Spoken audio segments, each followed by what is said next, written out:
Pro मुनीम, दैनंदिन अकाउंटिंगसाठी तुमचा पर्सनलाइज अकाउंटंट। राज ठाकरे आणि मुख्यमंत्री फडणवीसांची 50 मिनिटं भेट। वेस्ट निवडणुकीनंतरच्या या भेटीमुळे अनेक तर्कवितर्क, मुंबईतील नागरी समस्यांसंदर्भात भेट असल्याची माहिती। तर अनेक जण एकमेकांना भेटत असतात, भेटीचा वेगळा अर्थ काढण्याची गरज नाही। राज ठाकरे आणि फडणवीसांच्या भेटीवर अजित पवारांची प्रतिक्रिया। मुख्यमंत्र्यांना भेटणं हा राजकीय अपराध नाही, राज्यातील प्रश्नांसंदर्भात ही भेट असेल। कदाचित राज ठाकरे गणपतीचं निमंत्रण द्यायला गेले असतील, संजय राऊतांचं वक्तव्य। उपराष्ट्रपती पदाच्या निवडणुकीसाठी मुख्यमंत्री फडणवीसांवर जबाबदारी, सीपी राधाकृष्णन यांना पाठिंबा देण्यासाठी महाविकास आघाडी नेत्यांशी फडणवीस संवाद साधणार, सूत्रांची माहिती। राजनाथ सिंग आणि देवेंद्र फडणवीसांचा उद्धव ठाकरेंना फोन, उपराष्ट्रपती पदासाठी सीपी राधाकृष्णन यांना पाठिंबा देण्याची विनंती, राऊतांची माहिती।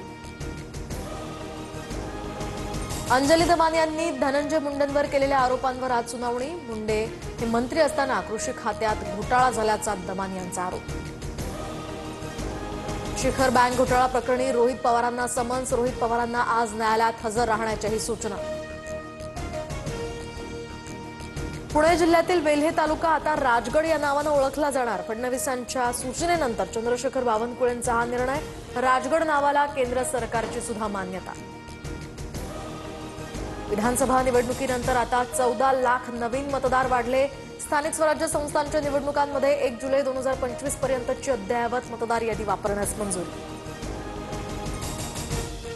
उपमुख्यमंत्री अजित पवारांकडून वर्धा जिल्हाधिकारी कार्यालयाची पाहणी, प्लास्टिक पिशव्या आणल्यामुळे अजित पवारांनी कार्यकर्त्यांना छापलं। मुंबईत काही ठिकाणी पावसाची उघडीप, तर काही ठिकाणी अजून सुद्धा पाऊस सुरूच।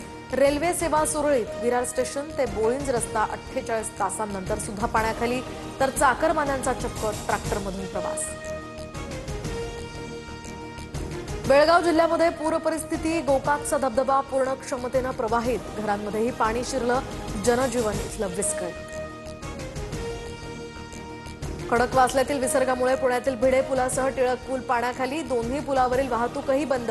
एकता नगरमधील सोसायट्यांमध्ये अजूनही पाणी। कोल्हापूर जिल्ह्यात पूरसदृश्य स्थिती, नागरिकांच्या घरांमध्ये पाणी साचायला सुरुवात। कोल्हापूर रत्नागिरी राज्यमार्गासह अनेक प्रमुख मार्ग बंद, हजारो हेक्टर शेतीही पाण्याखाली। सांगलीमध्ये कृष्णा नदीनं ओलांडली धोक्याची पातळी, सांगलीत सखल भागांमध्ये कृष्णेचं पाणी, नागरिकांच्या घरांमध्ये सुद्धा पाणी शिरलं, आतापर्यंत 150 नागरिकांचं स्थलांतर। नाशिकमध्ये सध्या पावसाची विश्रांती, मात्र गंगापूर धरणातनं पाण्याचा विसर्ग वाढवला, दुतोंड्या मारुतीच्या छाती एवढं पाणी, प्रशासनाकडून यंत्रणांना अलर्ट राहण्याच्या सूचना।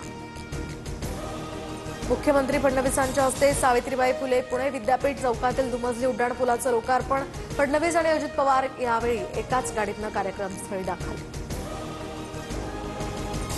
कीर्तनकार भंडाऱ्यांनी थोरातांना धमकी दिल्याप्रकरणी संगमनेरमध्ये मोर्चा, महाविकास आघाडीसोबत विविध संघटना या मोर्चात सहभागी, तर थोरातांनी चुकीचा व्हिडिओ पसरवला, भंडारेंचा आरोप।